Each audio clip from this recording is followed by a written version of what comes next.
So ఇవాళ అయితే నేను ఎండు రొయ్యలతో కారం చేస్తానండి. చాన్నాళ్ళు అయిందనమాట తినేసి. సో వేడి వేడి అన్నంలో కానీ, లేదంటే అసలే ఎండాకాలం కదా, కొంచెం చెద్దన్నంలో నంచుకొని తిన్న సూపర్గా ఉంటుంది.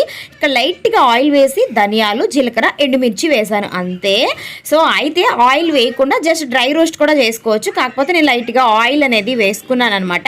ఇక కొంచెం వెల్లుల్లి రెమ్మలు, ఒక 5-6 వెల్లుల్లి రెమ్మలు, మీ ఇష్టం. కొంచెం ఘాటుగా తినేవాళ్ళు వెల్లుల్లి రెమ్మలు కొంచెం మరి కాస్త ఎక్కువ వేసుకుంటే సరిపోతుంది.